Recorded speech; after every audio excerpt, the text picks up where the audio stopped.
に窮屈そう。¿Qué miras, amigo? Vete a estudiar. Nosotros somos el último grupo y vamos a hablar de los ángulos. Este grupo está conformado por Cristian García, Cristian Sandoval, Samuel Lazo y José Federico Gutiérrez Vázquez. Vamos a hablar sobre los tipos de ángulos y todo eso. No hicimos una cartelera pues porque a nosotros las carteleras nos quedan mal. Entonces decidimos hacer un video para poder explicar más y que la dinámica no sea cartelera y que vean y ya, sino que sea un video un poquito más interactuado, un poquito más chévere y que no sea solo una cartelera ahí.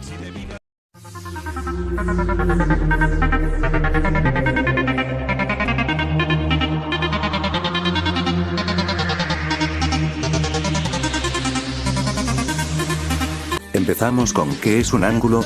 ¿Y cómo se mide? ¿Eso se come?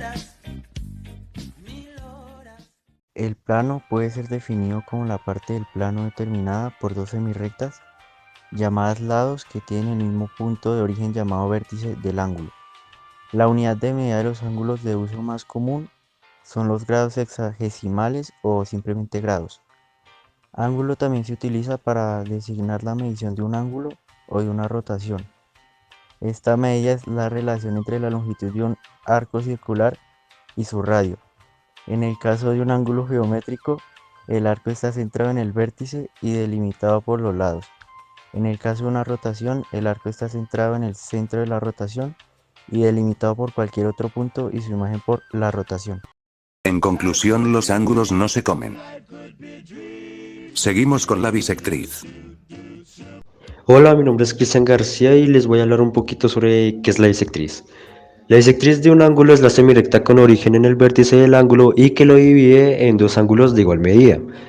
Es una recta si se considera como el lugar geométrico de los puntos del plano que equidistan, es decir, están a la misma distancia de los lados del ángulo bisecado. Lo siento, señora Jackson, lo digo en serio. Nunca quise hacer a su hija llorar, me disculpo 1.000.000 de veces.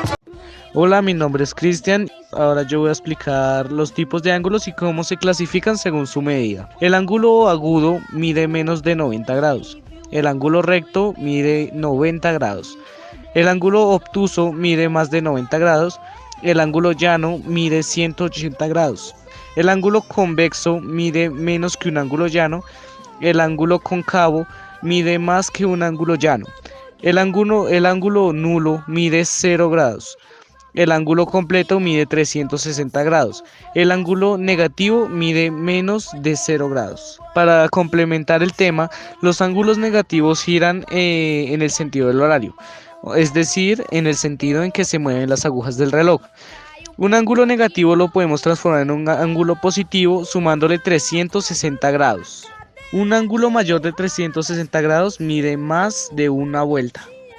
Los ángulos consecutivos son aquellos que tienen el vértice y un lado común. Los ángulos adyacentes son aquellos que tienen el vértice y un lado común y los otros lados situados uno en prolongación de otro. Eso quiere decir que forman un ángulo llano. Los ángulos opuestos por el vértice son los que, teniendo el vértice común, los lados de unos son prolongación de los lados de los otros. Los ángulos complementarios son dos ángulos que complementarios si suman 90 grados. Los ángulos suplementarios son dos ángulos que entre sí suman 180 grados. Ahora algunas características y ángulos en posición canónica. Vamos a terminar hablando de las características de los ángulos, los cuales son el vértice, los lados, el cual es A y B, y la notación.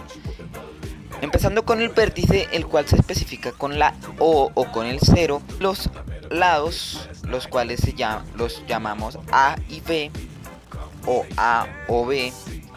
También son las dos líneas que mantienen el vértice unido.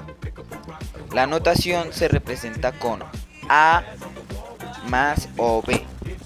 En tanto a los ángulos en posición canónica, los ángulos A se consideran en posición canónica ya que su vértice está en su posición inicial y coincide con sus lados. En fin, espero que les haya gustado o que al menos hayan aprendido algo con esto y gracias por ver.